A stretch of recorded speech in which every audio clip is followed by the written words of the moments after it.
എപ്പോഴും അവനെ നീ ശ്രദ്ധിക്കണം.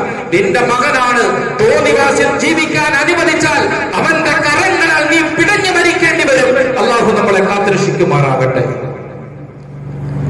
അതുകൊണ്ട് മക്കളുടെ ഇഷ്ടാനുസരണം അവന്റെ തോന്നിവാസം വിടരുത്. പ്രിയപ്പെട്ടവരെ, ഇന്നത്തെ ചെറുപ്പക്കാരെ നശിപ്പിക്കുന്നതിൽ ഏറ്റവും പ്രധാനപ്പെട്ട ഒരു പങ്ക് വഹിക്കുന്നത് ഈ വാർത്തയുമായി ബന്ധപ്പെട്ട് ഇത് പഠനം നടത്തിയവർ പറയുന്ന ഒന്നാമത്തെ പ്രധാനപ്പെട്ട കാരണം ഇന്നത്തെ സിനിമകളാണ്. പ്രിയപ്പെട്ടവരെ, നിങ്ങളുടെ പൂക്കാലമായ, നന്മകളുടെ വസന്തകാലമായ വിശുദ്ധ റമദാൻ നമ്മുടെ പടിവാതിക്കൽ എത്തി നിൽക്കുന്നു. ഈ വർഷത്തെ ശഅബാൻ മാസത്തിന്റെ അവസാനത്തെ വെള്ളിയാഴ്ചയാണ് ഇന്ന്. ശഅബാൻ 28 നാളെ 29 ഷക്കിന്റെ ദിവസമാണ്. നാളെ പിറ കണ്ടാൽ നാളെ മുതൽ തറാവീഹ് നമസ്കാരം ആരംഭിക്കും. ഞായറാഴ്ച മുതൽ നോമ്പും ആരംഭിക്കും. ഇനി നാളെ പിറ കണ്ടില്ലെങ്കിൽ നമ്മൾ സാധാരണ ചെയ്തു വരുന്നത് പോലെ എന്തായാലും ഞായറാഴ്ച ദിവസം തറാവീഹ് ആരംഭിച്ച് തിങ്കളാഴ്ച ദിവസം നോമ്പ് തുടങ്ങും. അല്ലാഹു ആ പരിശുദ്ധമായ റമദാനിലേക്ക് ആരോഗ്യത്തോടെ എത്തിച്ചേരാനും ആ വിശുദ്ധമായ റമദാനിന്റെ രാപ്പകലുകൾ നോമ്പും തറാവീഹ് നമസ്കാരങ്ങളും ഖുർആൻ പാരായണങ്ങളും ദാനധർമ്മങ്ങളും ഒക്കെ കൊണ്ട് സജീവമാക്കാൻ അല്ലാഹു നമുക്ക് തൗഫീഖ് നൽകി അനുഗ്രഹിക്കുമാറാകട്ടെ. പ്രിയപ്പെട്ട സഹോദരന്മാരെ, കഴിഞ്ഞ ആഴ്ച നമ്മൾ പറഞ്ഞതുപോലെ വിശുദ്ധ റമദാനെ വളരെ സന്തോഷത്തോടെ നാം വരവേൽക്കണം. നിറഞ്ഞ മനസ്സോടെ റമദാനെ നാം സ്വീകരിക്കണം. നമുക്ക് റമദാനിന്റെ ആഗമനത്തിൽ വലിയ സന്തോഷം ഉണ്ടാകണം. ഹദീസിൽ കാണാം, കാന റസൂലുള്ളാഹി സ്വല്ലല്ലാഹു അലൈഹി വസല്ലം യുബശ്ശിറു ബിഹി അസ്ഹാബഹു. നബി തങ്ങൾ റമദാൻ മാസം കടന്നു വരുന്ന സന്ദർഭത്തിൽ ശഅബാനിന്റെ അവസാന ദിവസങ്ങളിൽ സഹാബാക്കളെയൊക്കെ വിളിച്ചു കൂട്ടിയിട്ട് സഹാബാക്കളോട് വളരെ സന്തോഷത്തോടെ പറയും, അത്താക്കും ശഹ്റു റമദാൻ. സഹാബത്തെ, ഇതാ റമദാൻ ആഗതമായിരിക്കുന്നു. നബി തങ്ങൾ വലിയ സന്തോഷത്തോടെയാണ് പറയുന്നത്, സഹാബാക്കളെ സന്തോഷിക്കുക, ഇതാ റമദാൻ സമാഗതമായിരിക്കുന്നു. സ്വർഗ കവാടങ്ങൾ തുറക്കപ്പെടുന്ന, സ്വർഗത്തെ അലങ്കരിക്കപ്പെടുന്ന മാസം, നരക കവാടങ്ങൾ കൊട്ടിയടയ്ക്കപ്പെടുന്ന മാസം, പിശാച് ബന്ധസ്ഥനാക്കപ്പെടുന്ന മാസം, വിശുദ്ധ ഖുർആനിന്റെ അവതീർണം കൊണ്ട് അനുഗ്രഹീതമായ മാസം, ഒരു ഫർളിന് 70 ഫർളിന്റെയും ഒരു ഐച്ഛിക കർമ്മത്തിന് ഒരു നിർബന്ധ കർമ്മത്തിന്റെയും പ്രതിഫലം കിട്ടുന്ന മാസം. ഇങ്ങനെ ഈ മാസത്തെ പരിചയപ്പെടുത്തി നബി സല്ലല്ലാഹു അലൈഹി വസല്ലമ തങ്ങൾ പറയും, നിങ്ങൾ സന്തോഷിക്കുക, യുബശ്ശിറു ബിഹി അസ്ഹാബഹു. ഇത്തരത്തിൽ പുണ്യങ്ങൾ നിറഞ്ഞ, പുണ്യങ്ങളുടെ പൂക്കാലമായ, വസന്ത നന്മകളുടെ വസന്തകാലമായ റമദാൻ ഇതാ ആഗതമായിരിക്കുന്നു എന്ന് ഹബീബായ റസൂലുള്ളാഹി സല്ലല്ലാഹു അലൈഹി വസല്ലമ തങ്ങൾ സഹാബാക്കളെ ഉണർത്തുമായിരുന്നു. പ്രിയപ്പെട്ടവരെ, നബി തങ്ങൾ സഹാബത്തിന് സന്തോഷവാർത്ത അറിയിച്ചതുപോലെ വിശുദ്ധ റമദാനിന്റെ ആഗമനത്തിൽ നാം സന്തോഷിക്കണം. ഈ റമദാൻ അല്ലാഹു സുബ്ഹാനഹു വ തആല നമുക്ക് നൽകിയ വലിയ അവസരമാണ്, വലിയ സന്ദർഭമാണ്. അല്ലാഹു നമുക്ക് നൽകിയ വലിയ ചാൻസ് ആണ് ഇൻഷാ അല്ലാഹ് ഈ വരാൻ പോകുന്ന റമദാൻ. നന്മകൾ അധികരിപ്പിച്ച് അല്ലാഹുവിനോട് കാരുണ്യം ചോദിക്കാൻ, ചെയ്തുപോയ പാപങ്ങൾ പടച്ചവനോട് ഏറ്റുപറഞ്ഞ് പശ്ചാത്തപിക്കാൻ, അവനോട് അവന്റെ അനുഗ്രഹീതമായ സ്വർഗം ഇരന്നു വാങ്ങാൻ, ഭയാനകമായ നരകത്തിൽ നിന്നും മോചനം തേടാൻ അല്ലാഹു നമുക്ക് കനിഞ്ഞരുളുന്ന സന്ദർഭങ്ങളാണ്, അവസരങ്ങളാണ് പരിശുദ്ധമായ റമദാൻ. ഈ റമദാന്റെ അവസരങ്ങളെ, സന്ദർഭങ്ങളെ നാം പാഴാക്കരുത്. റമദാനിന്റെ സന്ദർഭങ്ങൾ പാഴാക്കുന്നവർ, അവസരങ്ങൾ നഷ്ടപ്പെടുത്തി കളയുന്നവർ, റമദാനിന്റെ ആഗമനത്തിൽ വിമ്മിഷ്ടം പ്രകടിപ്പിക്കുന്നവർ മുനാഫിക്കീങ്ങളാണ്, കപടവിശ്വാസികളാണ്. അള്ളാഹു നമ്മളെ കാത്തുരക്ഷിക്കുമാറാകട്ടെ. അതുകൊണ്ട് പ്രിയപ്പെട്ടവരെ, റമദാൻ അള്ളാഹുവിന്റെ വലിയ അനുഗ്രഹമാണ്. നമുക്ക് കിട്ടുന്ന നന്മകൾ ചെയ്യാൻ നമുക്ക് കിട്ടുന്ന വലിയ അവസരങ്ങളാണ്. നമ്മൾ ഉപയോഗപ്പെടുത്തണം. ഈ റമദാനിൽ നാം തീരുമാനിക്കേണ്ടത് ഒരുപക്ഷെ നമ്മുടെ ജീവിതത്തിലെ അവസാനത്തെ റമദാനെങ്ങാനുമാണെങ്കിലും ശ്രദ്ധിക്കണം. നബിതങ്ങൾ ഓരോ വഖ്ത് നമസ്കാരം നിർവഹിക്കുമ്പോഴും സഹാബാക്കളോട് പറഞ്ഞിരുന്ന ഒരു ഭീതിപ്പെടുത്തുന്ന വർത്തമാനമുണ്ടായിരുന്നു. സല്ലി സലാത്ത മുബദ്ദി. നിങ്ങൾ നമസ്കരിക്കുമ്പോൾ വിടവാങ്ങുന്നവർ നമസ്കരിക്കുന്നത് പോലെ നമസ്കരിക്കണം. നിങ്ങളുടെ ജീവിതത്തിലെ അവസാനത്തെ നിസ്കാരമാണ് നിർവഹിക്കുന്ന ഈ നമസ്കാരം എന്ന ചിന്തയോടെ നിങ്ങൾ നിസ്കരിക്കണം എന്ന് പറഞ്ഞതുപോലെ ഈ കടന്നു വരുന്ന റമദാൻ നമ്മുടെ ജീവിതത്തിലെ ഒരുപക്ഷെ അവസാനത്തെ റമദാനാണെങ്കിലും അള്ളാഹു നമുക്ക് ഒരുപാട് റമദാനുകൾ തന്ന് അനുഗ്രഹിക്കുമാറാകട്ടെ. പ്രിയപ്പെട്ട സഹോദരന്മാരെ, നാം ഈ സന്ദർഭത്തിൽ ആലോചിക്കേണ്ടത് കഴിഞ്ഞ റമദാനിൽ നമ്മോടൊപ്പം ഉണ്ടായിരുന്നു എത്രയോ പേരെയാണ് നാം പള്ളിപ്പറമ്പുകളിൽ മറമാടിയത്. പ്രകൃതി ദുരന്തങ്ങളിലും യുദ്ധക്കെടുതികളിലും പെട്ട് ജീവൻ നഷ്ടമായ 10,000ങ്ങളുടെ വാർത്തകൾ വായിച്ച വർഷമായിരുന്നു കഴിഞ്ഞ വർഷം. എത്ര ആയിരങ്ങൾ മരണപ്പെട്ടു പോയി. അവരൊക്കെ നമ്മളെ പോലെ കഴിഞ്ഞ റമദാനിൽ, വരുന്ന റമദാനിൽ ഞാൻ കാണും, വരുന്ന റമദാനിൽ ഞാൻ ഉണ്ടാകും എന്ന പ്രതീക്ഷയോടുകൂടി കഴിഞ്ഞു പോയവരാണ്. പക്ഷേ മരണം അവരെ പിടികൂടി. വേണ്ടപ്പെട്ടവർ പല പല പള്ളികളുടെ കബർസ്ഥാനുകളിൽ അവരെ അടക്കം ചെയ്തു.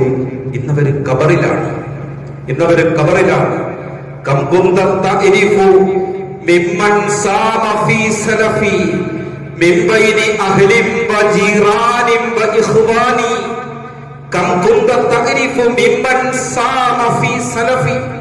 കഴിഞ്ഞ റമദാനിൽ നോമ്പ് പിടിച്ച എത്ര ആൾക്കാരെ നിങ്ങൾക്കറിയാം?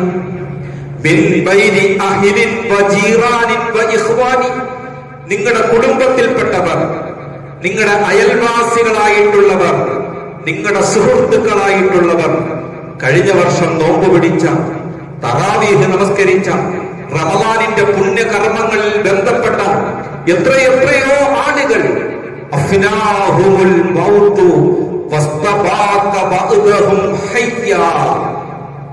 എത്രയോ ആളുകൾ, അവരെയൊക്കെ മരണം പിടികൂടി. ശരിയല്ലേ? ഇത്ര ആൾക്കാർ മരണപ്പെട്ടു പോയി. എന്നിട്ടോ നമ്മളെ അല്ലാഹു തആല ഇപ്പോഴും നിലനിർത്തിയിരിക്കുകയാണ്.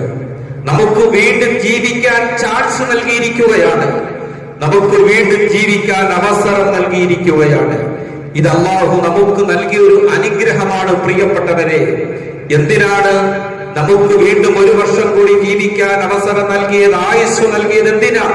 ഒരുപാട് നന്മകൾ ചെയ്ത്, ഒരുപാട് സുഹൃത്തുക്കൾ അനുഷ്ഠിച്ച് അള്ളാഹുവിന്റെ സ്വർഗത്തിൽ ഉന്നത തലങ്ങളിൽ എത്തിപ്പെടാൻ അള്ളാഹു നമുക്ക് നൽകിയ അവസരങ്ങളാണ്.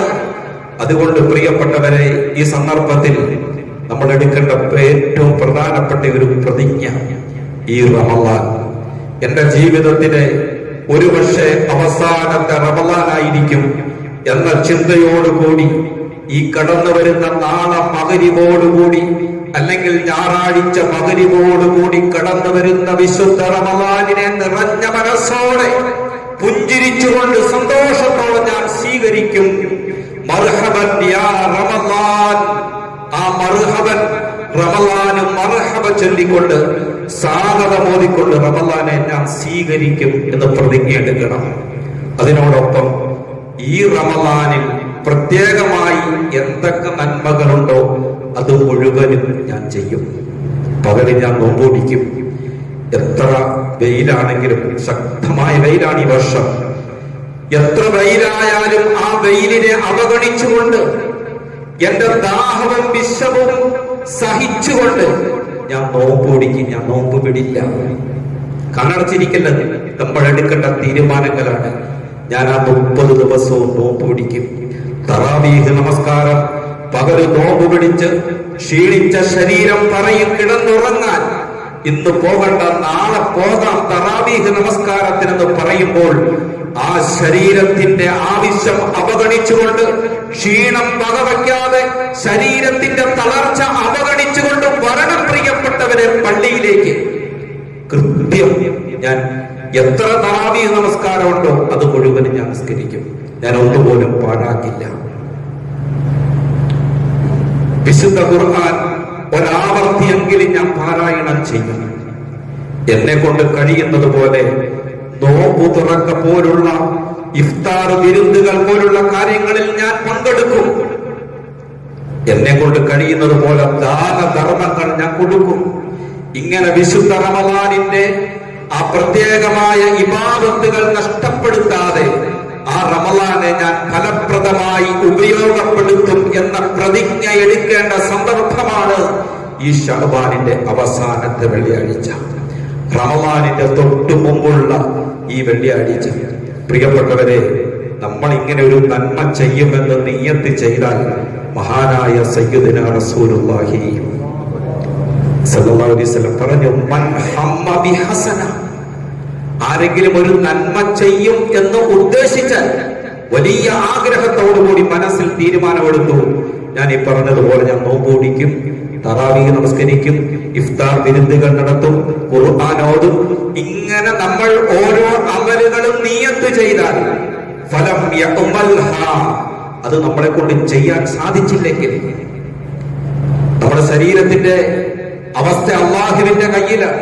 എപ്പോഴും നമ്മൾ രോഗികളാകാൻ പ്രിയപ്പെട്ടവരെ, മരണം നമ്മളെ പിടികൂടാം.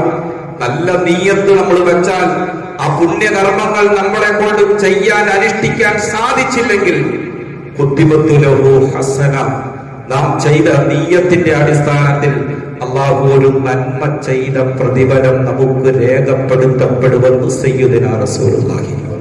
ഒരാൾ നോമ്പ് പിടിക്കുമെന്ന് നിയ്യത്ത് ചെയ്തു, പക്ഷേ അദ്ദേഹത്തിന് നോമ്പ് പിടിക്കാൻ കഴിയാത്ത, നോമ്പിന് തടസ്സമായ എന്തെങ്കിലും രോഗങ്ങൾ ഉണ്ടായി, അല്ലാഹു നമ്മളെ കാത്തിരക്ഷിക്കുമാറാകട്ടെ. ആ നിയ്യത്തോടു കൂടിയാണ് റമളാനിലേക്ക് പ്രവേശിച്ചതെങ്കിൽ നഷ്ടപ്പെട്ടു പോയ നോമ്പുകൾ അനുഷ്ഠിച്ച പ്രതിഫലം അദ്ദേഹത്തിന് ലഭ്യമാണെന്ന് അർത്ഥം. പക്ഷേ റമളാനിൽ നോമ്പ് നഷ്ടപ്പെട്ടാൽ അത് ഖലാഅ് വീട്ടണം. നഷ്ടപ്പെട്ട നോമ്പിന് അല്ലാഹു നമുക്ക് പ്രതിഫലം നൽകുമെന്ന് ബഹുമാനപ്പെട്ട സയ്യിദുനാ റസൂലുള്ളാഹി സ്വല്ലല്ലാഹു അലൈഹി വസല്ലം. വമൻ ഹമ്മ ബിഹസന ഫഅമിലഹാ കുതിബത് ലഹു അശ്റൻ ഇലാ 700 ളൈഫിൻ. നബി തങ്ങൾ പറഞ്ഞു, നല്ല നിയ്യത്തോടുകൂടി റമളാനിലേക്ക് പ്രവേശിച്ചു, റമളാനിന്റെ ഓരോ കർമ്മങ്ങളും അനുഷ്ഠിച്ചാൽ ആ അനുഷ്ഠാന കർമ്മങ്ങൾക്ക് 10 മുതൽ 700 ഇരട്ടി വരെ പ്രതിഫലം. 10 മുതൽ 700 ഇരട്ടി വരെ പ്രതിഫലം. ആ ഹദീസ് നബി തങ്ങൾ പറഞ്ഞ് അവസാനിപ്പിക്കുന്നത് ഇങ്ങനെയാണ്,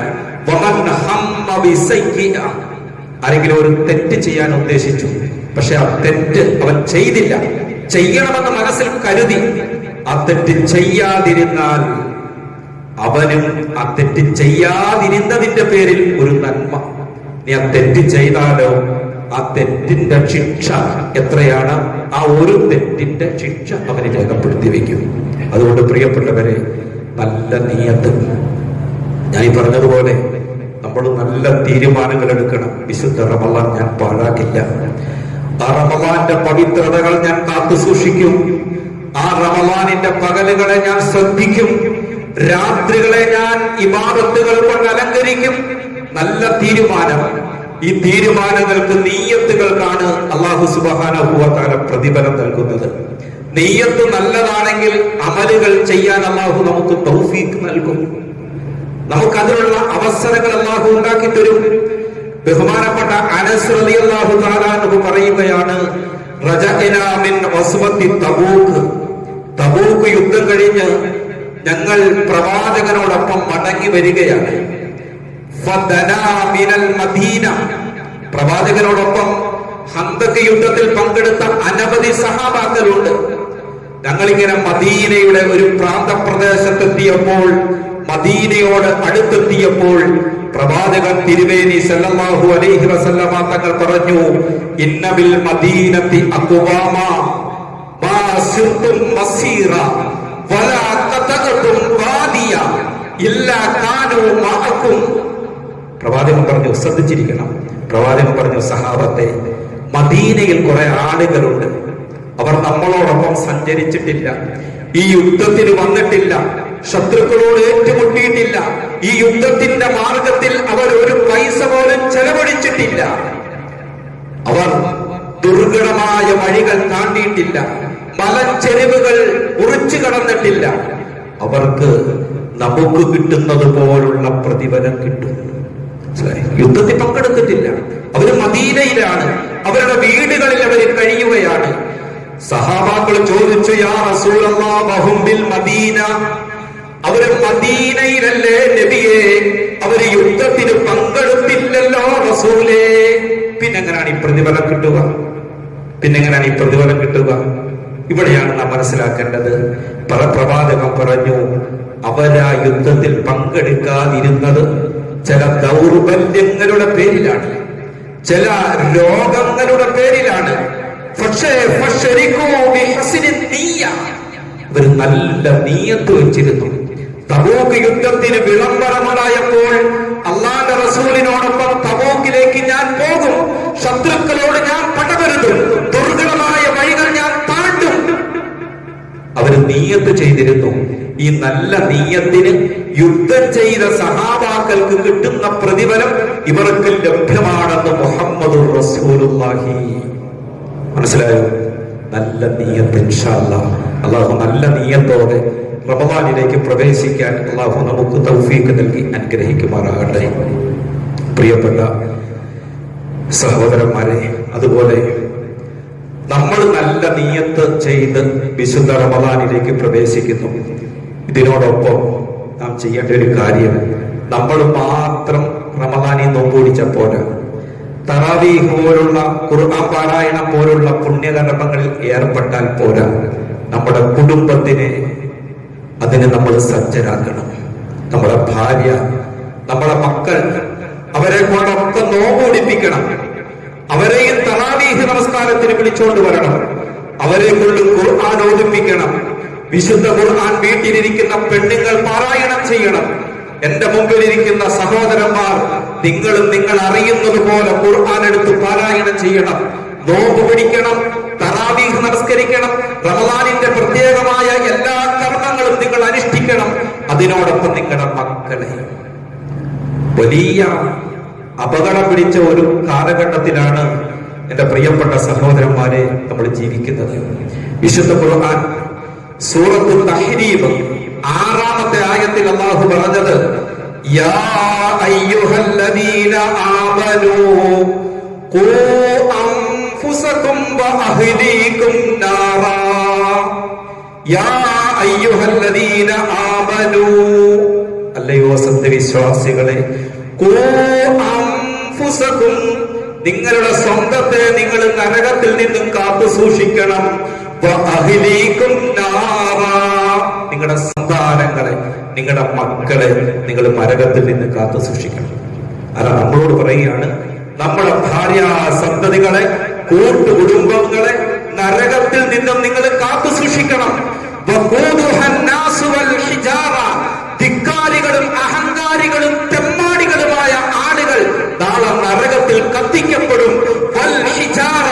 കരിങ്കല്ലുകളായിരിക്കും നാളെ നരകത്തിൽ കത്തിക്കപ്പെടുന്നത്. തെമ്മാടികളായ ആളുകൾ നരകത്തിന്റെ ഇന്ധനമാണ്. കരിങ്കല്ലുകളായിരിക്കും നരകത്തിന്റെ ഇന്ധനം. അലൈഹ ശക്തന്മാരായ, ഒരു മയവ് കാണിക്കാത്ത മലക്കുകളാ നരകത്തിന്റെ കാവൽക്കാരായിട്ടുണ്ടായിരിക്കും. അള്ളാഹുവിനോട് ധിക്കാരം ചെയ്യുകയില്ല അവർ. അള്ളാഹുവിന്റെ കൽപ്പന അപ്പാടെ അനുസരിക്കുന്ന മലക്കുകളുടെ നിയന്ത്രണത്തിലുള്ള മേൽനോട്ടത്തിലുള്ള നരകത്തിൽ കത്തിക്കപ്പെടുന്നതും മനുഷ്യരും കല്ലുകളുമായിരിക്കും. ആ ഭയാനകമായ നരകത്തെ തൊട്ട് നിങ്ങൾ നിങ്ങളുടെ ശരീരത്തെയും നിങ്ങളുടെ മക്കളെ, നിങ്ങളുടെ ഭാര്യമാരെ, കുടുംബക്കാരെ നിങ്ങൾ സംരക്ഷിക്കണമെന്ന് വിശുദ്ധ ഖുർആൻ പഠിപ്പിക്കുന്നുവെങ്കിൽ പ്രിയപ്പെട്ട സഹോദരന്മാരെ, ഇന്ന് നമ്മുടെ കാലഘട്ടം വളരെ മോശമാണ്. കുറെ കാലങ്ങളായി കൊലപാതകങ്ങളുടെ പരമ്പര നടക്കുകയാണ് ഈ കൊച്ചു കേരളത്തിൽ. ജന്മം കൊടുത്ത മാതാവ് തന്റെ പ്രിയപ്പെട്ട മക്കളാൽ അതിദാരുണമായി മൃഗീയമായി കൊല ചെയ്യപ്പെട്ടുകൊണ്ടിരിക്കുന്നു. മദ്യത്തിനും മയക്കുമരുന്നിനും ലഹരിക്കും അടിമകളായ മക്കളുടെ കരങ്ങളാൽ കൊല ചെയ്യപ്പെട്ടാൽ വിധിക്കപ്പെട്ടവരായി നമ്മുടെ മാതാക്കൾ, നമ്മുടെ സഹോദരിമാർ മാറിക്കൊണ്ടിരിക്കുന്നുവെങ്കിൽ ഇന്ന് സോഷ്യൽ മീഡിയകളിലും പത്രമാധ്യമങ്ങളിലും ചാനൽ ചർച്ചകളിലുമൊക്കെ ഇന്ന് ഏറ്റവും ശ്രദ്ധേയമായ ഒരു വാർത്ത ഏതാണ്? ഞാൻ നിങ്ങളോട് വിവരിക്കേണ്ട ആവശ്യമില്ലല്ലോ. എന്നേക്കാൾ പത്രം വായിച്ചവർ, മാധ്യമങ്ങൾ, സോഷ്യൽ മീഡിയകൾ ശ്രദ്ധിക്കുന്നവർ, ദൃശ്യ ശ്രാവ്യ മാധ്യമങ്ങൾ ശ്രദ്ധിക്കുന്നവർ, നിങ്ങൾക്ക് നന്നായിട്ട് ആ വാർത്തയെക്കുറിച്ച് അറിയാം. പക്ഷെ വാർത്ത നിങ്ങളുടെ മുമ്പിൽ പറയുകയല്ല, അതിന്റെ ഗൗരവത്തെക്കുറിച്ച്, അതിലൂടുണ്ടാകുന്ന ചില അപകടങ്ങളെ കുറിച്ച് ഞാൻ പറയുകയാണ്. പ്രിയപ്പെട്ട സഹോദരന്മാരെ, വെറും 23 വയസ്സുള്ള തിരുവനന്തപുരം ഭാഗത്തുള്ള വെഞ്ഞാറമൂട് സ്വദേശി അഫ്ഫാൻ എന്ന് പറയുന്ന ചെറുപ്പക്കാരൻ, 23 വയസ്സ്, മണിക്കൂറുകൾ കൊണ്ട് 5 പേരെ വളരെ ക്രൂരമായി കൊലപ്പെടുത്തി തനിക്ക് ജന്മം നൽകിയ പ്രിയപ്പെട്ട മാതാവിനെ മൃഗീയമായി ആക്രമിച്ച് ഒരു ചെറുപ്പക്കാരൻ കൂസലില്ലാതെ ഇന്ന് നമ്മുടെ കേരളത്തിൽ കഴിയുന്നുവെങ്കിൽ, ജയിലുകളുടെ അകത്തളത്തിൽ കഴിയുന്നുവെങ്കിൽ, ഞാൻ മനസ്സിലാക്കുക, നമ്മുടെ മക്കളെ പോലെ, നമ്മുടെ അനുജന്മാരെ പോലെ, നമ്മുടെ കുടുംബത്തിലുള്ള 23 വയസ്സുള്ള ചെറുപ്പക്കാരെ ഒന്ന് താരതമ്യപ്പെടുത്തുക പ്രിയപ്പെട്ടവരെ. അവരെ പോലുള്ള കണ്ടാൽ ക്രിമിനലാണെന്ന് തോന്നാത്ത, സൗമ്യ സ്വഭാവമുള്ള, നാട്ടുകാരും വീട്ടുകാരും നല്ലവരെന്ന് അഭിപ്രായം പറയുന്ന 21 വയസ്സുള്ള മുഹമ്മദ് അഫ്ഫാന് 6 പേരെ നിഷ്ഠൂരം 5 പേരെ കൊല്ലാനുള്ള ആ ധൈര്യം, അതിനുള്ള പ്രചോദനം അവനെങ്ങനെ കിട്ടി? നമ്മൾ വായിച്ചില്ലേ? വളരെ അപകടകരമാണ് പ്രിയപ്പെട്ടവരെ. 95 വയസ്സുള്ള പിതാവിന്റെ മാതാവിനെ ചുറ്റിക കൊണ്ട് അടിച്ചു കൊല്ലാൻ ആ കൈക്ക് എങ്ങനെ ധൈര്യം വന്നു?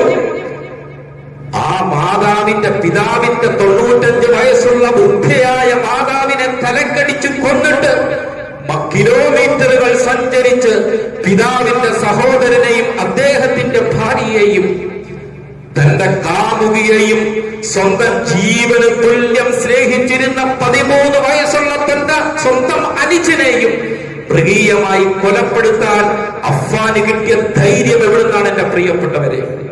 നാം മനസ്സിലാക്കണം, ഇതുപോലുള്ള അഫ്ഫാന്മാർ നമ്മുടെ വീടുകളിലുണ്ട്, നമ്മുടെ നാടുകളിലുണ്ട്, നമ്മുടെ കുടുംബങ്ങളിലുണ്ട്. നാം അറിയാതെ പോകരുത് എന്റെ പ്രിയപ്പെട്ടവരെ. ഇതിന് പ്രചോദനം നൽകിയത് അവന്റെ ആഡംബര ജീവിതവും ലഹരിയോടുകൂടിയുള്ള ആർത്തിയുമായിരുന്നു എന്ന് നമുക്ക് മനസ്സിലാക്കാൻ കഴിയും. ആഡംബര ജീവിതം, ഏതാണ്ട് 75 ലക്ഷത്തോളം രൂപ കടമുള്ള ആ വീട്ടുകാര്, വർഷങ്ങളായി കടം വീട്ടാൻ നിവൃത്തിയില്ലാതെ ഗൾഫിൽ കഴിഞ്ഞിരുന്ന റഹീം എന്ന് പറയുന്ന പ്രിയപ്പെട്ട പിതാവ് അദ്ദേഹം നാട്ടിലെത്തിയിട്ടുണ്ട്.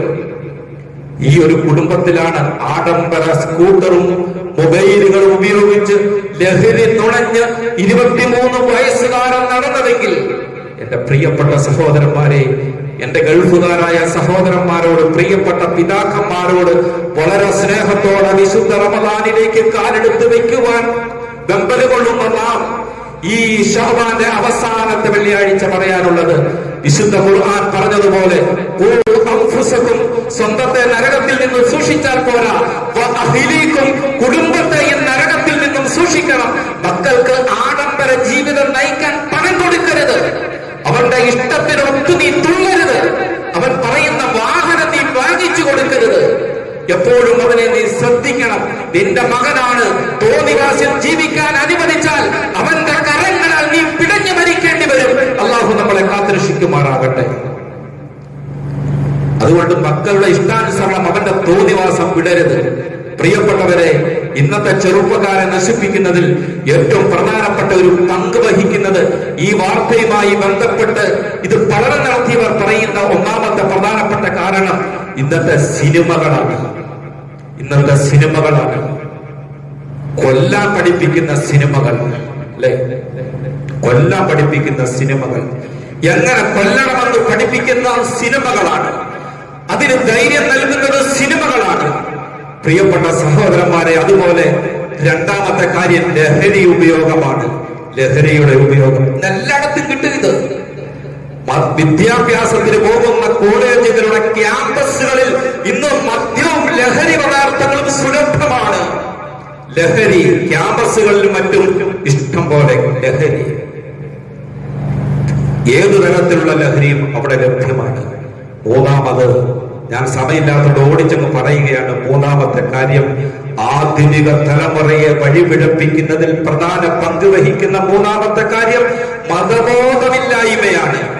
മതബോധമില്ലായ്മ എന്ന് പറഞ്ഞാൽ ഇന്ന് യുക്തിവാദത്തിലേക്കും നിരീശ്വരവാദത്തിലേക്കും ആളുകളെ ക്ഷണിച്ചുകൊണ്ടിരിക്കുകയാണ്. ഇസ്ലാമിനെ ഇന്ന് കളിയാക്കിക്കൊണ്ടിരിക്കുകയാണ്. ദൈവം വേണ്ട, ഈ ജീവിതം അടിച്ചുപൊളിക്കാനുള്ളതാണ്, ഇത് ആഘോഷിക്കാനുള്ളതാണ്. ദൈവഭക്തിയിൽ നിന്നും ദൈവബോധത്തിൽ നിന്നും പരലോക ചിന്തയിൽ നിന്നും പിന്തിരിപ്പിക്കുന്ന തരത്തിലുള്ള ചർച്ചകളും അതുപോലുള്ള ക്ലാസുകളും പ്രഭാഷണങ്ങളുമാണ് നമ്മുടെ തലമുറ കേട്ടുകൊണ്ടിരിക്കുന്നത്. അതുകൊണ്ട് എന്റെ പ്രിയപ്പെട്ട സഹോദരന്മാരെ, ശ്രദ്ധിക്കണം, നമ്മൾ ശ്രദ്ധിക്കണം. നമ്മുടെ തലമുറ, നമ്മുടെ മക്കളെ ദീനി ബോധത്തോടു കൂടി അവരെ വളർത്തണം. ദീനിന്റെ കുറവല്ല, ഇന്നിപ്പം മനുഷ്യരെ നശിപ്പിക്കാൻ, മതബോധമില്ലാതാക്കാൻ വേണ്ടി, അല്ലെ? പരലോകമൊന്നും ഇല്ല. എന്ത് നരകം, എന്ത് പരലോകം, എന്ത് സ്വർഗം, എന്ത് ഹൂറല്യങ്ങൾ, എന്ത് പുഴകൾ പരിഹസിക്കുകയാണ് പരലോകത്തെ.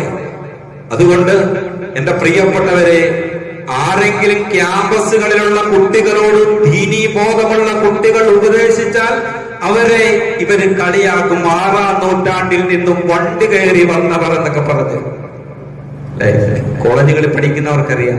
6-ാം നൂറ്റാണ്ടിൽ നിന്നും വണ്ടി കയറി വന്നവർ ഉപദേശിക്കാൻ പറ്റില്ല. എങ്ങോട്ടാണ് ഈ തലമുറയുടെ പോക്ക്? ഈ കൗമാരത്തിന്റെ അബദ്ധ സഞ്ചാരം എത്ര അപകടകരമാണ് പ്രിയപ്പെട്ടവരെ. അതുകൊണ്ട് ഇന്ന് അധികരിച്ചു കൊണ്ടിരിക്കുന്ന ഈ കൊല, ഈ ലഹരി ഉപയോഗങ്ങൾ, ഇതിനൊക്കെ തടയിടണമെങ്കിൽ കേരളത്തിലുള്ള ഒരു മഹല്ലല്ല, എല്ലാ മഹല്ലുകളും, ആ മഹല്ല് നിയന്ത്രിക്കുന്ന പരിപാലന സമിതിയും അവിടുത്തെ ഇമാമിങ്ങളും ആ നാട്ടിലുള്ള ചെറുപ്പക്കാരെ പ്രത്യേകം വിളിച്ച് അവർക്ക് ദീനി ബോധമുള്ള ക്ലാസുകളും അവർക്ക് മറ്റ് സംവിധാനങ്ങളും ഏർപ്പെടുത്തിയില്ലെങ്കിൽ അപകടകരമാണ്. ഇന്ന് 6 പേരെ കൊന്നവനെ കുറിച്ച്, 5 പേരെ കൊന്നവനെ കുറിച്ച്, അഫ്വാനെ കുറിച്ചാണ് നമ്മൾ കേൾക്കുന്നതെങ്കിൽ വരും ദിനങ്ങളിൽ ഒരുപാട് അഫ്വാമാർ നമ്മുടെ കേരളത്തിൽ ഉണ്ടാകാൻ പോവുകയാണ്. അതുകൊണ്ട് ശ്രദ്ധിക്കണം. അല്ലാഹു നമ്മുടെ മക്കളെയൊക്കെ സ്വാലിഹീങ്ങളാക്കി പെരുമാറാകട്ടെ. എന്താ ഇത് ഇത്രയും പറഞ്ഞിട്ട് നിങ്ങൾ ഈ ഒരു ആമീൻ പോലും പറയാതെ? അല്ലാഹു നമ്മുടെ മക്കളെയൊക്കെ സ്വാലിഹീങ്ങളാക്കി പെരുമാറാകട്ടെ. പേടിയില്ലേ നിങ്ങൾക്ക്? അതോ എന്റെ മക്കളെല്ലാം സ്വാലിഹീങ്ങളും സൽസ്വഭാവികളുമാണെന്നുള്ള ധാരണയിലാണോ? നമ്മുടെ ഈ ചുങ്കപ്പാറയിൽ തന്നെ മദ്യം കുടിക്കുന്ന പിതാവ്, ലഹരി ഉപയോഗിക്കുന്ന പിതാവ്, ആ പിതാവിന്റെ മകൻ ലഹരി നുണയുന്നവരുണ്ട്. നിങ്ങൾക്കറിയില്ലേ എന്നേക്കാൾ കൂടുതൽ? എന്തിനാണ് ആമീൻ പറയാൻ നിങ്ങൾക്ക് മടി? ആമീൻ പറയണം. പേടിക്കണം സഹോദരന്മാരെ. ലഹരിയുടെ ഉപയോഗം നമ്മുടെ ഈ ചെറിയ നാട്ടിലും വളരെ ധാരാളമാണ്. ഒരുപാട് ചെറുപ്പക്കാർ മദ്യത്തിനും ലഹരിക്കും അടിമകളാണ്, പ്രേമത്തിന് അടിമകളാണ്. അതുകൊണ്ട് എന്റെ പ്രിയപ്പെട്ട സഹോദരന്മാർ, മക്കളുടെ ഭാവിയെ കുറിച്ച് പേടിക്കണം. മക്കളുടെ ഭാവിക്ക് വേണ്ടി ദുആ ചെയ്യണം. അല്ലാഹു നമ്മുടെ മക്കളെ സ്വാലിഹീങ്ങളാക്കി പെരുമാറാകട്ടെ. അതുകൊണ്ട് ഇന്ന് ഞാൻ വായിച്ച ഒരു പ്രധാനപ്പെട്ട ഒരു സംഭവം, ഇത്തരത്തിലുള്ള അഫ്വാമാർ സൃഷ്ടിക്കപ്പെടാനുള്ള പ്രധാനപ്പെട്ട ഒരു കാരണം, സമയം ഒരുപാടായല്ലോ, കൗമാരക്കാരായ മക്കളിൽ നിന്നും മാനസികമായി മാതാപിതാക്കൾ അകലുന്നു എന്നൊരു വാർത്തയാണ്. അങ്ങനെ മദ്യത്തിനും മയക്കുമരുന്നിനും ഒക്കെ ചെറുപ്പക്കാരെ അതിന്റെ പിന്നിൽ പ്രവർത്തിക്കുന്ന പ്രധാനപ്പെട്ട ഒരു കാരണം, മാതാപിതാക്കൾ മാനസികമായി കൗമാരക്കാരിൽ നിന്നും അകലുന്നു. വളരെ ശ്രദ്ധേയമായ ഒരു ഹദീസ്, നൂറ്റാണ്ട് 14കൾക്ക് മുമ്പ് അഷ്റഫുൽ ഖൽഖ് നബി മുഹമ്മദ് മുസ്തഫ സല്ലല്ലാഹു അലൈഹി വസല്ലമ തങ്ങൾ പറഞ്ഞു, ശ്രദ്ധേയമായ ഒരു ഹദീസ്, ലാഇബു അബ്നാഅകും സബ്ആ, ഒരു കുട്ടി ജനിച്ചാൽ 7 വയസ്സുവരെ പ്രിയപ്പെട്ട പിതാക്കന്മാരെ, വെളിയിൽ എന്റെ ശബ്ദം ശ്രമിക്കുന്ന സഹോദരിമാരെ, നിങ്ങളെ കൊച്ചുകുട്ടികളോട് കളിക്കണം. ഹദീസുകൾ ഒരുപാടുണ്ട്, പറയാൻ സമയമില്ല. രണ്ടാമത്തെ കാര്യം,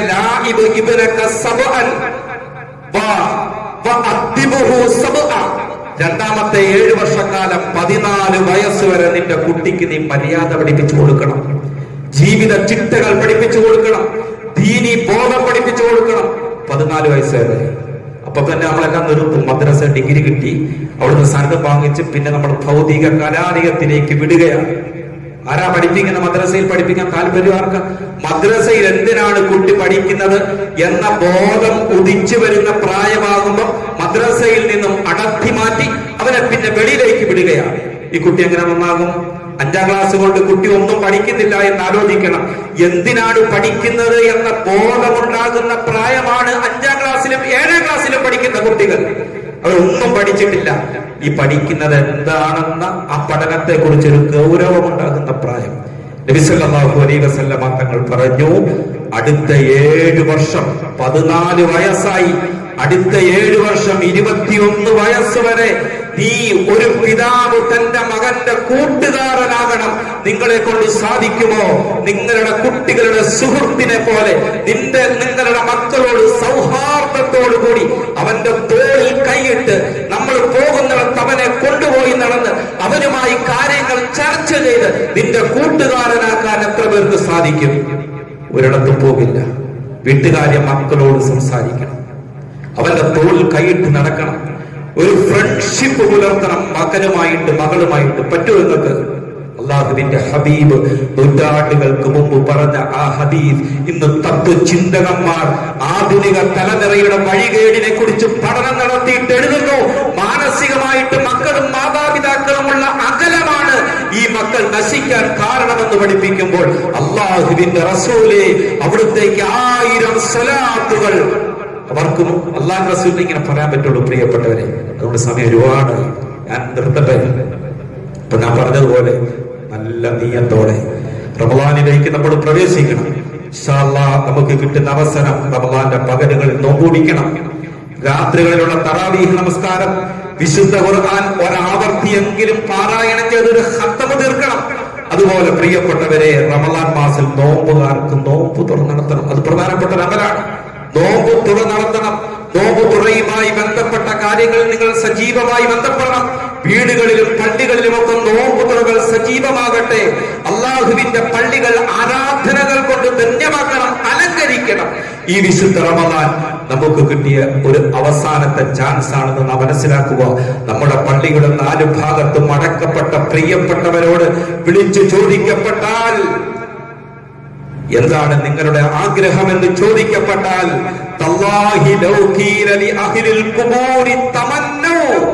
ഈ ഖബറാളികൾ വിളിച്ചു പറയുന്ന ഒരു വർത്തമാനമുണ്ട്. ഞങ്ങൾ നഷ്ടപ്പെടുത്തി കളഞ്ഞ റമളാനുകൾ, ഞങ്ങൾക്ക് ആ റമളാനുകൾ ഇനി ഞങ്ങൾക്ക് റമളാനിൽ ഒരു ദിവസം കിട്ടിയിരുന്നെങ്കിൽ. ഈ ഖബറാളികൾ വിളിച്ചു പറയുന്ന വർത്തമാനമാണ്. ഈ റമളാനിൽ നിന്നും ഒരു ദിവസം ഞങ്ങൾക്ക് കിട്ടിയിരുന്നുവെങ്കിൽ ഞങ്ങൾക്ക് രക്ഷപ്പെടാമായിരുന്നു. മരിച്ചു കഴിഞ്ഞ് നഷ്ടപ്പെടുത്തി കളഞ്ഞ ചാൻസുകളെ കുറിച്ചും അവസരങ്ങളെ കുറിച്ചും ചിന്തിച്ചിട്ട് കാര്യമില്ല പ്രിയപ്പെട്ടവരെ. അതുകൊണ്ട് ഇൻഷാ അല്ലാഹ് ഈ റമളാൻ വേണ്ട വിധത്തിൽ എല്ലാവരും ഉപയോഗപ്പെടുത്തണം. അള്ളാഹു നമുക്ക് തൗഫീഖ് നൽകി അനുഗ്രഹിക്കുമാറാകട്ടെ. റമളാൻ എല്ലാ ഹുർമത്തുകളും പാലിച്ച് ജീവിക്കാൻ അള്ളാഹു നമ്മളെ അനുഗ്രഹിക്കുമാറാകട്ടെ.